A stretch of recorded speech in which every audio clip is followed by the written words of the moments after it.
जंग जंग जंग आहे मुंहिंजी तोसां जंग आहे मलिक रियाज़ पलीत पेर कर परे ही धरती मुंहिंजो नंग आहे ही कोहिस्तान मुंहिंजो नंग आहे मुंहिंजा धरतीअ जा वारसो जीअं सिंध अॼु असां हिते जामशोरे में जेका ग्रीन सिटी बैरिया टाउन जे लाइ जेका ज़मीन रखी वई आहे 523 एकड़ उन ख़िलाफ़ असां हिते गॾु थिया आहियूं ऐं जामशोरे मां दोस्त बि हिते मौजूदु आहिनि जेके कोहिस्तान बचायो कमेटी वारा आहिनि।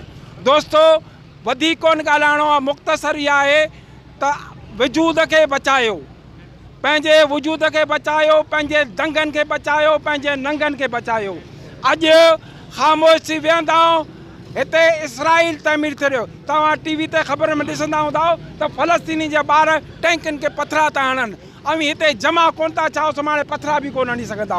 तंहिं करे महिरबानी करियो अॼु खां ई जदोजहद शुरू कयो, हिन मलिक रियाज़ खे भॼायो। तव्हांखे यादि हूंदो त बैरिया टाउन में 1,05,000 एकड़ मलिक रियाज़ खे ॾिनी हुई, पर असांजे दोस्तनि इंडिजिनस अलायंस जे जदोजहद सां हाणे उनखे असां मुख़्तसर कयो आहे। असां सुप्रीम कोर्ट में बि आहियूं। ईअं ई अहिड़ी तरह सां असां जामशोरे में बि इन पंहिंजे कोहिस्तान के बचाने के लिए मैदान दूंदासी।